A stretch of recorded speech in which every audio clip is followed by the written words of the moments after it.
Le bicarbonate peut-il réellement réinitialiser votre système immunitaire et freiner les inflammations chroniques? Oui, je parle bien du simple bicarbonate de soude alimentaire. La plupart des gens ne l'utilisent que pour neutraliser les odeurs du réfrigérateur ou faire lever un gâteau.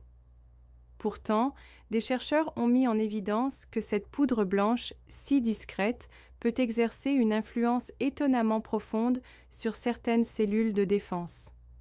Dans les prochaines minutes, je vais vous présenter les avancées scientifiques qui pourraient complètement transformer votre regard sur ce produit du quotidien. Nous cherchons souvent des solutions compliquées, alors que la nature et la science fondamentale nous offrent parfois des outils accessibles.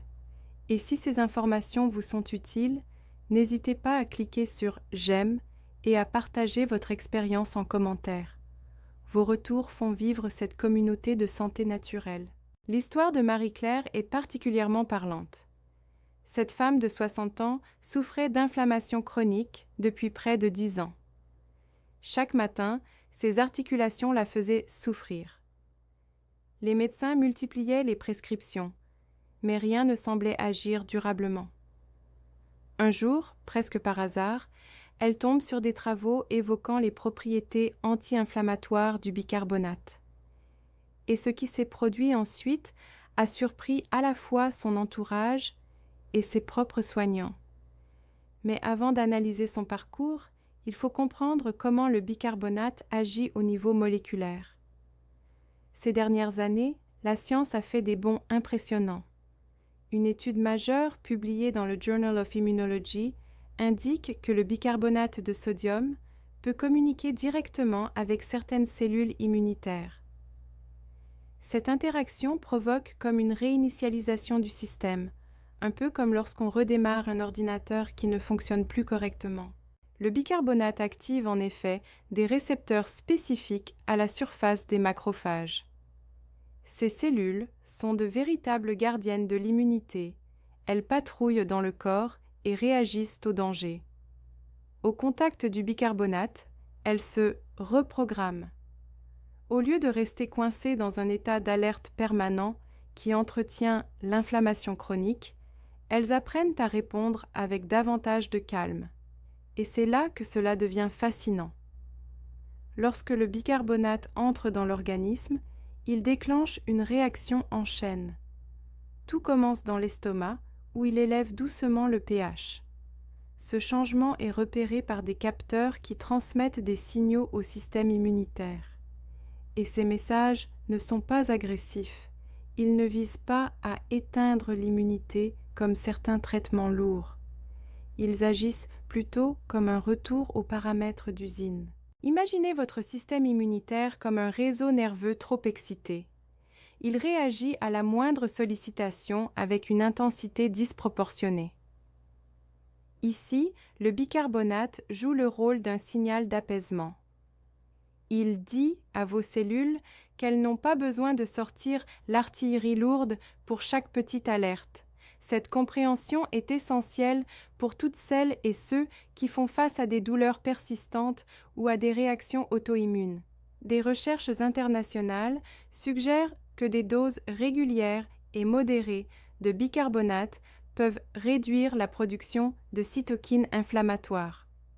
Dans une étude menée chez des volontaires souffrant d'inflammation articulaire, une large majorité a constaté une amélioration notable de la mobilité. Plus intéressant encore, les effets se sont maintenus après la période de test, ce qui laisse penser à un changement durable dans la régulation immunitaire. Nous arrivons à la moitié de notre exploration. C'est le moment idéal pour vous abonner à la chaîne si vous souhaitez recevoir d'autres conseils validés par la science, spécialement pour prendre soin de votre santé après 50 ans. Ensemble, nous formons une communauté de femmes et d'hommes déterminés à vieillir en pleine possession de leurs moyens. Revenons à Marie-Claire. Après 3 mois d'utilisation régulière, elle a raconté une amélioration spectaculaire. Ses douleurs articulaires sont devenues rares, sa digestion s'est stabilisée et elle a retrouvé une énergie qu'elle croyait perdue pour toujours. Ses analyses sanguines ont confirmé son ressenti puisque ses marqueurs inflammatoires avait chuté de manière notable. Mais alors, comment a-t-elle utilisé le bicarbonate? La dose est un point critique. Comme pour tout remède, c'est la juste mesure qui fait l'efficacité. Les protocoles cliniques évoquent souvent une quantité précise pour obtenir des résultats tout en évitant les effets indésirables. Pour la plupart des adultes, une demi-cuillère à café de bicarbonate dilué dans un grand verre d'eau, 2 fois par jour, semble représenter une dose optimale. La température de l'eau compte également. Une eau tiède, autour de 30 à 35 degrés, permettrait une absorption plus harmonieuse. Une eau trop froide ou trop chaude peut perturber la réponse gastrique. Le moment de la prise joue aussi un rôle majeur. Les recherches en chronobiologie montrent que le corps suit des cycles naturels. Une prise le matin à jeun et le soir avant le coucher serait associée à l'action anti-inflammatoire la plus puissante. Durant ces fenêtres, l'organisme paraît plus réceptif aux agents régulateurs. Un autre aspect remarquable concerne le microbiote. Le bicarbonate favoriserait un environnement plus propice aux bactéries bénéfiques dans l'intestin. Or, ces bonnes bactéries produisent des substances capables de communiquer avec le cerveau et les cellules de défense. C'est un véritable effet domino. Le bicarbonate crée un milieu plus sain, les bactéries utiles prospèrent et elles soutiennent à leur tour les mécanismes de réparation. Les scientifiques ont également observé un lien entre le bicarbonate et le nerf vague, le plus long nerf du corps, véritable pont de communication entre les organes et le cerveau. La consommation de bicarbonate stimulerait cette voie, ce qui favoriserait la libération de molécules apaisantes. Le nerf vague fonctionne un peu comme une autoroute de l'information. En influençant positivement cette route, on peut contribuer à réguler les processus inflammatoires à l'échelle de tout l'organisme. Au niveau cellulaire, les découvertes sont tout aussi impressionnantes. Des chercheurs ont montré que le bicarbonate peut soutenir l'activité des mitochondries, les centrales énergétiques de nos cellules. En améliorant leur fonctionnement, il aiderait certains tissus à se régénérer plus vite, ce qui soutient la guérison des zones enflammées. Pour celles et ceux qui souffrent de problèmes de peau ou de douleurs musculaires, les bains alcalins constituent une option complémentaire intéressante. Ajouter environ 200 g de bicarbonate dans une eau à 37 degrés C pendant 20 minutes aiderait à évacuer les toxines acides par les pores de la peau. J'ai conseillé cette méthode à de nombreuses patientes atteintes de dermatite et les résultats sont souvent perceptibles dès la première semaine. L'utilisation pratique du bicarbonate doit être régulière, mais aussi cyclique. Je recommande souvent un rythme de 3 semaines de cure, puis une semaine de pause. Cela laisse au corps le temps de s'adapter et limite tout effet d'accoutumance. C'est une approche douce qui respecte les équilibres naturels. Prenons l'exemple de Jean-Pierre, qui souffrait de fatigue chronique et de douleurs lombaires. En associant la prise orale le matin à des bains de pieds au bicarbonate, il a retrouvé une souplesse qu'il n'avait plus ressentie depuis 15 ans. Bien sûr, le bicarbonate n'est pas une baguette magique qui règle tout en un instant. Il s'inscrit dans une démarche globale. Une alimentation équilibrée et une activité physique modérée renforcent ses bénéfices.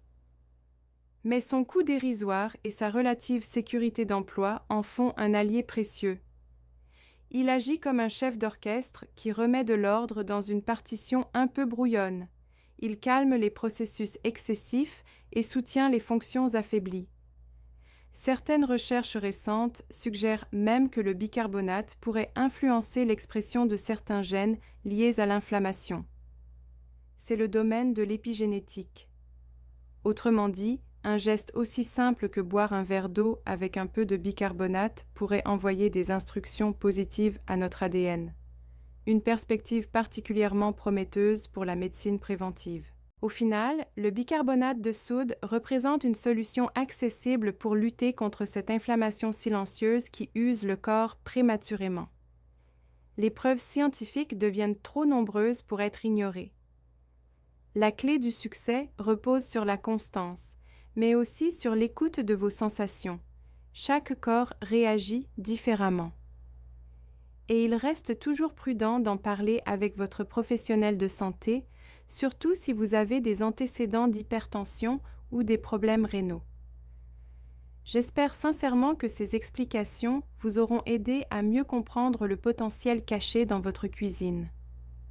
Si vous avez déjà testé le bicarbonate pour votre santé ou si vous avez une question précise, écrivez-moi en commentaire. Je lis vos messages avec beaucoup d'attention. Pensez à liker la vidéo si elle vous a apporté de la valeur et abonnez-vous pour ne rien manquer de nos prochaines découvertes. Prendre soin de soi commence souvent par des gestes simples, authentiques. Merci pour votre attention et votre confiance. À très bientôt pour une nouvelle étape vers votre bien-être.